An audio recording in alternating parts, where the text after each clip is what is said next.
प्रिय छात्रों और छात्राओं, हिंदी साहित्य की ऑनलाइन कक्षा में आपका बहुत बहुत स्वागत है। मैं डॉक्टर मीना गौतम आज आपकी बीए द्वितीय वर्ष की कक्षा ले रही हूँ। इस संबंध में आपकी पिछली कक्षा में रीतिकालीन काव्य पर केशवदास पे हम 2 कक्षाएं ले चुके हैं। आज मैं इसी विषय को आगे बढ़ाऊंगी। आज हम पिछली बार मैंने रामचंद्रिका के काव्यत्व पर बात की थी। उसके रामचंद्रिका एक प्रबंध काव्य के रूप में उसका क्या मुकाम हासिल है या किस प्रकार की वो कविता है, हमने उस पर चर्चा की थी। आज जो मैं बात करूंगी पिछली चर्चाओं के दौरान ही, और जैसा कि आप जानते हैं कि रीतिकाल में या आपके बीए द्वितीय वर्ष के पेपर में हम हर दिन जो चर्चा करते हैं हम प्रश्नोत्तरों से संबंधित चर्चा करते हैं, क्योंकि इस बार आपकी उस प्रकार की विधिवत कक्षाएं नहीं हो पाई हैं। तो हम चाहते हैं कि आप लोग परीक्षा में आपके पास पूरा मटेरियल हो, आप पढ़ सकें। तो हम परीक्षा में पूछे जाने वाले प्रश्नोत्तरों पर ही मैं बार बार इस कक्षा में चर्चा करूंगी। आज का जो जिस विषय पे मैं चर्चा करने चाह रही हूँ, रामचंद्रिका की संवाद योजना।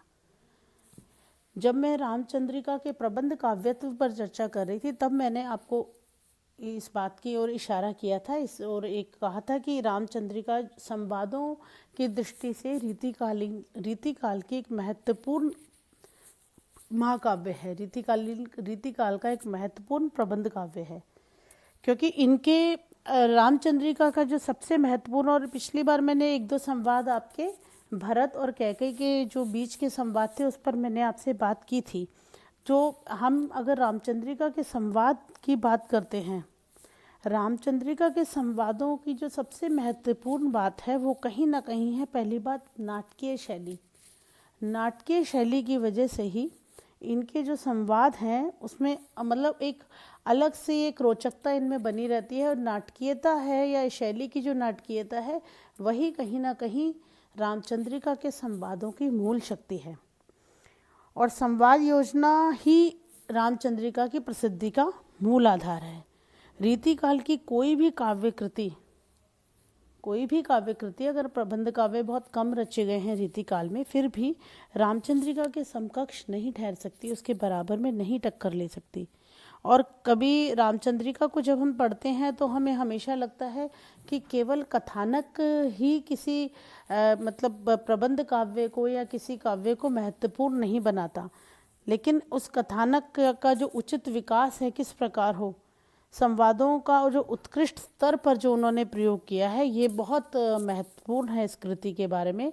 रामचंद्रिका के संवादों की जब हम बात करते हैं, रामचंद्र शुक्ल ने जब हिंदी साहित्य का इतिहास लिखा तो केशवदास की इस बात पर उन्होंने एक टिप्पणी जरूर की थी कि रामचंद्रिका में केशव को सबसे अधिक सफलता संवादों से मिली है।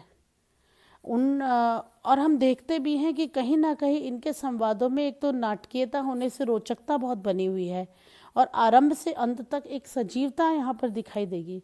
और संवादों के कारण ही मन को मतलब वो रोचकता आती है, एक नीरसता उस पाठ्य उस कवि मतलब जो कथ्य है इसकी खत्म होती है।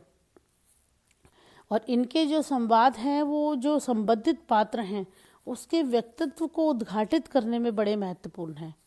कहीं ना कहीं कथा विकास को तो गति मिलती है, लेकिन दूसरे उसमें जो व्यक्तित्व हैं, जो पात्र हैं, उनका जो होता है वो एकदम से व्यक्तित्व विकास उनके पात्रों की दिखाई देता है। अब रामचंद्रिका के जो संवाद हैं देखा जाए तो बहुत से लोग, मैंने पिछली कक्षा में बात की कि कई बार केशवदास पर इस प्रकार के आरोप लगते ही रहे हैं कि केशवदास भावुक कवि नहीं है या हृदयहीन कवि है या कठिन काव्य के प्रेत हैं। मैंने पिछली कक्षाओं में बात की थी, लेकिन अगर हम रामचंद्रिका के संवादों को देखेंगे, भाव अभिव्यक्ति और कला दोनों ही दृष्टियों से इनके संवाद बहुत उत्तम हैं या अच्छी बने हुए हैं। उनके संवादों में विविधता का गुण बहुत ज़्यादा आपको दिखाई देगा।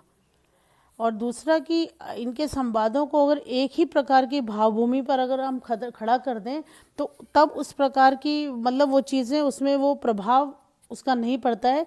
लेकिन इनके जो संवादों में विभिन्नता, जो मैंने आपसे बात की, विभिन्नता की वजह से ही उसकी जो प्रभाव उत्पादकता जो हम कहते हैं वो ज़्यादा बढ़ जाती है। और जो केशव हैं उन्होंने संवादों में भाव और कला दोनों ही दृष्टियों से विविधता का प्रयोग किया है। अब हम संवादों पर, अगर हम रामचंद्रिका के संवादों पर जाते हैं तो आपका जो कोर्स है उसमें जो संवाद हैं वो मैंने देखा कि ये आपके संवाद भरत, ये परशुराम संवाद, लक्ष्मण परशुराम, लक्ष्मण भरत, और इनके संवाद यहाँ पर ज़्यादा आपको दिए गए। ये तो बड़ा एक महत्वपूर्ण, बड़ा प्रसिद्ध प्रसंग है लक्ष्मण परशुराम संवाद, और इन्होंने, तुलसीदास ने भी इस प्रसंग में लिखा था। तो इनके यहाँ पर जो, और इन्होंने ऐसे 10 से 12 जो संवादों को अपने दिखाने के लिए 10 से 12 ऐसे प्रसंग हैं जहाँ पर आपको संवाद इनके दिखाई देंगे। एक तो इनके जो शुरुआत में जब ग्रंथ शुरू होता है, परशुराम संवाद का ही इनका जो आपके कोर्स में लगा, मैं यही देख रही थी, परशुराम संवाद लगा है आपके कोर्स में। लेकिन संवादों के और भी कई प्रसंग हैं, जैसे दशरथ विश्वामित्र संवाद, प्रकाश 2 में उसमें लगा हुआ है। सुमति विमति संवाद है, रावण और बाणासुर संवाद है, विश्वामित्र जनक संवाद है, परशुराम वामदेव संवाद है, परशुराम राम लक्ष्मण संवाद है, कैकई और भरत का संवाद है, शूर्पणखा और राम का संवाद है, सीता और रावण का संवाद है, हनुमान और रावण का संवाद, और रावण अंगद संवाद, लवकुश संवाद, विभीषण और सुग्रीव का संवाद। तो संवाद चूँकि इसकी मूल शक्ति हैं, तो कहीं ना कहीं इस प्रकार के प्रसंगों की आयोजना केशव दास ने ऐसे कई प्रसंग वहाँ पर क्रिएट किए हैं, स्थापित किए हैं, जिसमें वो उन संवादों को अच्छे तरीके से, कुशलता से वहाँ पर प्रस्तुत कर सकें। यदि हम संवादों को किस तरीके के, अगर हम संवादों पर चर्चा करना चाहें तो संवाद 6 प्रकार के संवाद होते हैं जिन पर हम बात करेंगे। ये तो प्रसंगों की बात की, क्योंकि आपको रामचंद्रिका के संवादों पर प्रश्न पूछा जा सकता है, इसीलिए मैं ये जो आपकी कक्षा है रामचंद्रिका के संवादों पर ही करना चाहती हूँ। और वो जो हम कर रहे हैं कि पहला जो श्रेणी होती है संवाद, अगर हम देखे जाएं 10 किस्म के संवाद होते हैं, 10 श्रेणियों में बांटा जा सकता है, 10 वर्गों में बांटा जा सकता है संवादों को। जो सबसे पहला होता है गद्यात्मक संवाद। गद्यात्मक संवाद होते हैं जो कि कथा के विकास को गति प्रदान करें, वे गद्यात्मक संवाद होते हैं। दूसरा संवाद होता है चरित्रोद्घाटक, जिसमें चरित्र का उद्घाटन हो, इस प्रकार के संवाद। तो काव्यकार इस प्रकार के संवादों को जो क्रिएट करता है, जो रचना जिनकी करता है, उससे कहीं ना कहीं कुछ एक, जैसा मैंने पहले भी अभी थोड़ी देर पहले कहा कि कुछ एक चरित्रों का उद्घाटन उनके संवादों से ही पता चलता है। तो बहुत सारी चीज़ें इसमें आपके परशुराम संवाद में ही ये लगा हुआ है, परशुराम या वामदेव के संवाद में इस तरह के कई संवाद हैं, जिसमें चरित्र उद्घाटक संवाद हैं। जब राम का परिचय होता है तो राम के परिचय संवादों से ही उनके चरित्र के बारे में पता चल जाता है। पूर्व घटना सूचक संवाद, रामचंद्रिका में भी इस प्रकार के कि पहले की घटना की सूचना देने के लिए भी बहुत सारे संवाद हैं। जैसा कि पिछली कक्षा में ही मैंने आपको प्रसंग जिक्र किया था इस प्रकार के संवाद का, कि राम वनवास और दशरथ के निधन की जो सूचना है भरत कैकई को का, ये जो संवाद बड़ा महत्वपूर्ण है। मात कहाँ नृपतात गए सुरलोक ही, क्यों सुत शोक लिए।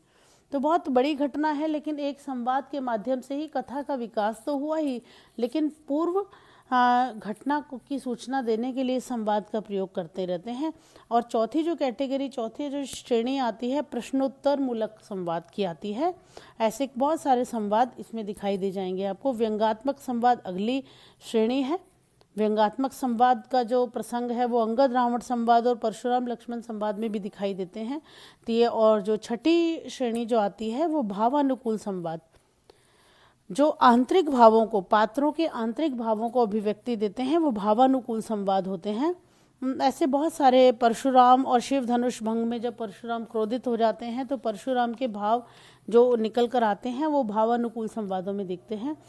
और दूसरा, अगली जो श्रेणी है 7वीं श्रेणी, हम 6 श्रेणी पे बात कर चुके हैं।